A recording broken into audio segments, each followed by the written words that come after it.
Now, Nigeria's lower and upper parliamentary chambers have passed the 2017 budget, set at about $24.4 billion US. The lawmakers pegged the budget on an oil price of $44.5 a barrel. They also allowed the government to borrow up to $558 million US from foreign markets and $4.7 billion US from domestic sources. Nigerian President Muhammadu Buhari is on medical leave right now in Britain, and on Sunday he handed over power to his deputy Yemi Osinbajo.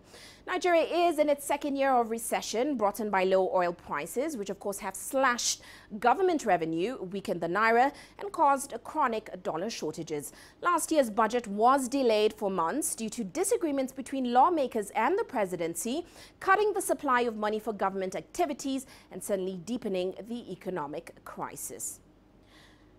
Now, Deji Badmus joins us in Lagos with an update on that budget. Deji, welcome to the show. Now, Nigeria's Senate finally passed that 2017 budget after a third reading. Take us through what happened today and suddenly what was behind the delay.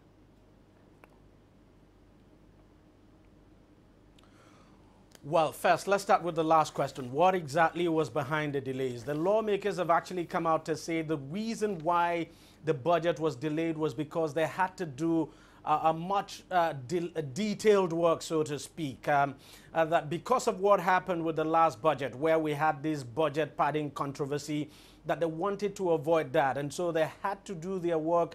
They had to take the pains to go through every detail of the budget. And for the first time, Uche, they are not just releasing figures, they are also releasing details. This is the first time in the history of the country that we will have the budget and the budget details.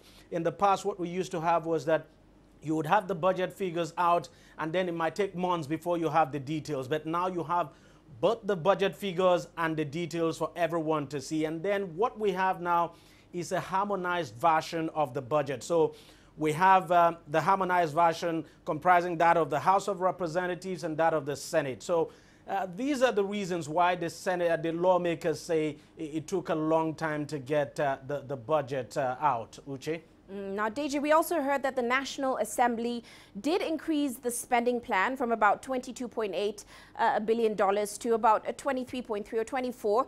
Why did they decide to do that? And certainly, did it cause any disagreements or friction?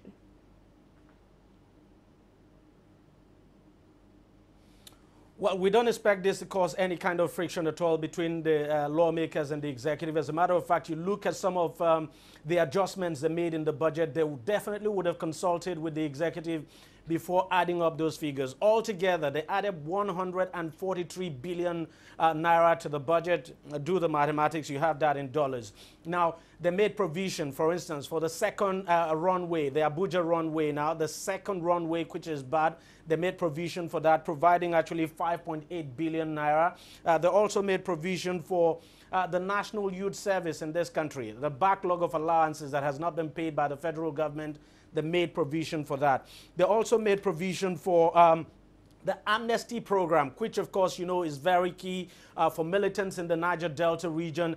They increased that figure to 10. They increased it now by 10 billion naira. The reason they give for that is that, well, the price of oil has gone up and far and above the budget benchmark, and that for you to have lasting peace in that region, and since oil production has gone up, it's only natural to increase what goes into the amnesty program. So these and some other amendments are actually made, but I do not think they would have made these amendments without consulting with the executive. So I do not expect any friction at all, Uche.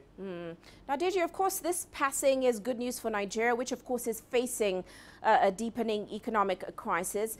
Currently, how is the absence of President Buhari impacting the political and economic environment in the country? And certainly, how has the delay of the budget impacted the economic situation as well?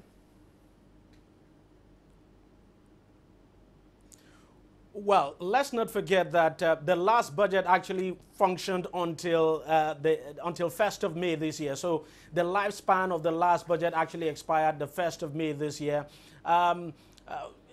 in truth, we haven't had much of a delay, even though this budget was actually presented some 5 months ago, and a lot of people had thought that the lawmakers were going to pass it. But of course, the lawmakers have been explaining why there's a delay. In terms of the absence of the president impacting the economy, well, we haven't seen that at all, because the most important thing, Uche, is that there's no vacuum as we speak. The president, when he was leaving the country, handed over to the vice president, and the vice president is now acting on his behalf.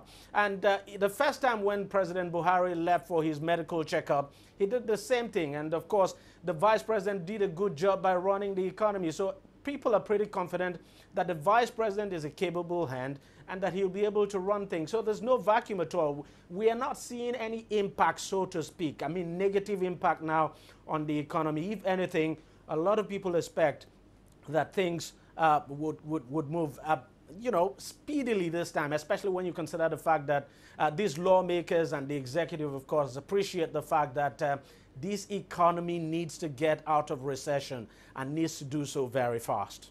Well, that's certainly some positive news from Nigeria. Many thanks, Deji, for those insights. Deji Badmus joining us there in Lagos.